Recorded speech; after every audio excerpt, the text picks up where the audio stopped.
Hello everyone, welcome. Happy mothers day to all the mothers. అమ్మ అసలు ఎంత strong కదా.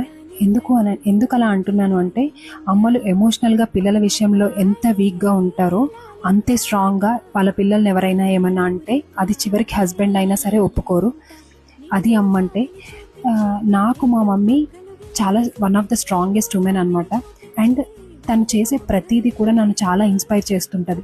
లైక్ తను ఎలా కిచెన్లో ఎలా వండుతుంది, మమ్మల్ని ఎలా చూసుకుంటుంది, హస్బెండ్ని ఎలా చూసుకోవాలి, మనవరాల్ని ఎలా చూసుకోవాలి, ఇలా ప్రతిదీ మా మమ్మీ చేసే ప్రతి పని, చుట్టుపక్కల నైబర్స్తో ఎలా ఉండాలి, ఎలా హెల్ప్ చేయాలి వాళ్ళకి, ఇలా ఇలా ప్రతి విషయంలో నాకు మా మమ్మీ చాలా చాలా చాలా ఇన్స్పైరింగ్ అనిపిస్తూ ఉంటుంది అనమాట. అమ్మని మనం గౌరవిస్తాము, అమ్మతో ప్రేమగా ఉంటాము, దట్స్ ఫైన్. అది అది రెగ్యులర్గా జరిగేదే. కానీ మా అమ్మ మా నాయనమ్మని ఎంత బాగా చూసుకునేది అంటే అది కూడా వన్ ఆఫ్ ద ఇన్స్పైరింగ్ థింగే నాకు. మా నాయనమ్మకి మా అమ్మకి మధ్య ఒక ఎంత మంచి రెస్పెక్ట్ ఉండేదో, ఎంత మంచి బాండ్ ఉండేదో మేము అది కళ్ళారా చూసామన్నమాట. అది నాకు చాలా అంటే చాలా బాగా అనిపిస్తుంది. మా మమ్మీ దగ్గర నుంచి నేర్చుకోవాల్సిన one of the best quality అనిపిస్తుంది.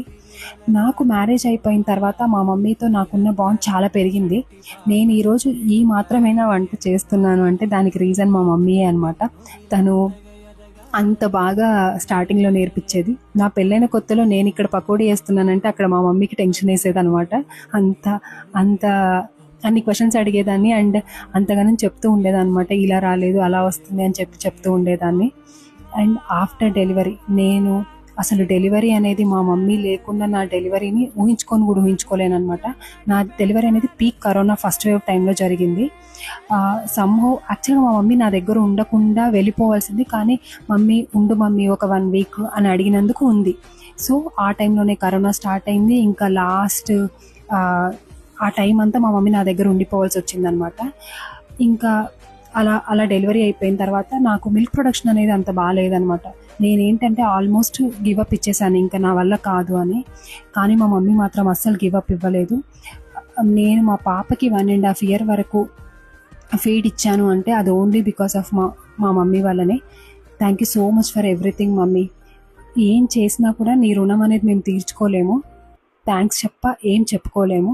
అమ్మలందరికీ అంతే కదా, మనం ఏమిచ్చి వాళ్ళ రుణం తీర్చుకోగలం చెప్పండి. అమ్మలు గ్రేట్.